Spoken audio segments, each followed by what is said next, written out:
Hi friends, నేను మీ సిరి రాణి. నేను first video ఏదో మంచి సిచ్యువేషన్ చూసుకొని అప్లోడ్ చేద్దాం అనుకున్నా. బట్ ఫస్టే నా హెల్త్ గురించి ఇలా లాంగ్ వీడియో అప్లోడ్ చేస్తా అని అనుకోలేదు. నాకు డెంగ్యూ అని ఇప్పుడు తెలిసింది. మే 2 రోజు మార్నింగ్ 11:30కి ఫీవర్ వచ్చింది. ఆ రోజు ఫుల్ ఫీవర్ వచ్చింది.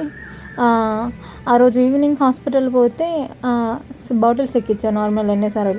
దాని నెక్స్ట్ డే కూడా ఫీవర్ తగ్గింది. సేమ్ అదే టైంకి వచ్చింది.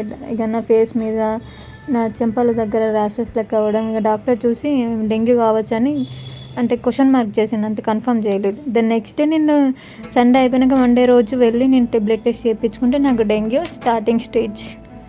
అది 5th డే నా బాడీలోకి ఎంటర్ అయ్యి. ఇక నేను ఫుల్ షాక్ అయినా. డెంగ్యూ వామ్మో ఇప్పుడు ఎట్లా, ప్లేట్లెట్స్ చూస్తే కొంచెం కౌంట్ తక్కువైంది. తర్వాత నెక్స్ట్ డే మే 4th రోజు అడ్మిట్ అయినా.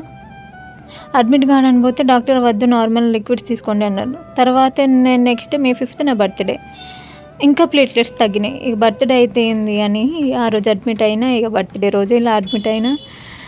ఇక ఫస్ట్ 3 డేస్ ఫస్ట్ 3 డేస్లో first day full body pains, అంటే బాడీలో అక్కడక్కడ కొంచెం ర్యాష్ లెక్క అవ్వడం, టాయిరింగ్స్ దగ్గర ఇచ్చింగ్ అవ్వడం అట్లా అయింది.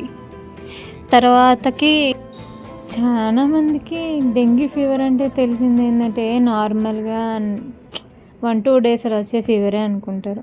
కాకపోతే డెంగ్యూ ఫీవర్ అంటే ఒక్కొక్కరికి ఒక్కొక్క రేంజ్లో ఉంటుంది. అసలు అది ట్రీట్మెంట్ తీసుకున్నప్పటికంటే ఆ ట్రీట్మెంట్ అయిపోయినాక ఎట్లుంటుందంటే చాలా ఒక నిల్చోవడమైనా, కూర్చోవడమైనా, పడుకోవడం అయినా కానీ కష్టంగా ఉంటుంది.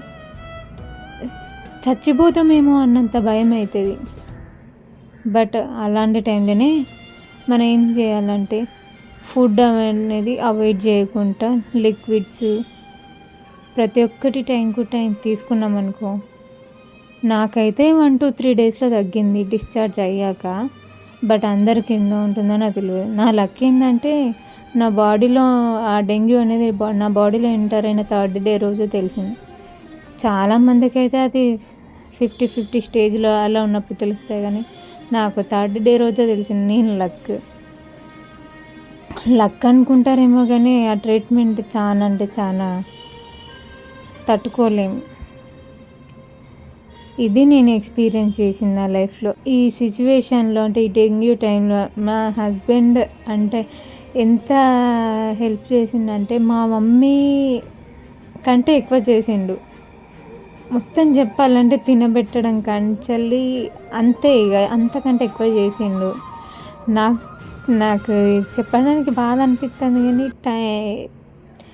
నాకు తెలియకుండా తనకు కూడా ఫీవర్ వచ్చింది, నాకు చెప్పలేదు. నన్ను హాస్పిటల్లో అడ్మిట్ చేసి తను కూడా ఆయన ఇంటికి వెళ్ళి బట్టలు వేస్తా అని చెప్పి తను హాస్పిటల్ పోయి ఇంజెక్షన్ చేయించుకున్నాడు. నాకేమో అబద్ధం చెప్పింది. నేను మొత్తం క్యూర్ అయినాక నాకు మొత్తం నిజం చెప్పింది. నాకు ఆ రోజు ఫీవర్ వచ్చింది, నేను 2 డేస్ ట్యాబ్లెట్స్ వాడినా అని చెప్పిండు. బట్ నిజం కదా, అంటే అమ్మ లెక్క అన్నీ దాచుకొని మనల్ని మాత్రం మనకేమన్నా అయినప్పుడు బాగా చూసుకున్నాడంటే మనమంటే ఎంత ప్రేమను. ఓకే గాయస్, ఇది నా వీడియో డెంగ్యూ లైఫ్ సంబంధించింది. నాకు నా హస్బెండ్ చేసిన హెల్పింగ్ అండ్ డెంగ్యూ లైఫ్ ఎలా ఉంటుందో ఇది నా first long video. Please like చేయండి, సబ్స్క్రైబ్ చేయండి. ఇంకా చెన్నైలో ఉన్న కొత్త విషయాలన్నీ మీకు అప్లోడ్ చేస్తాను.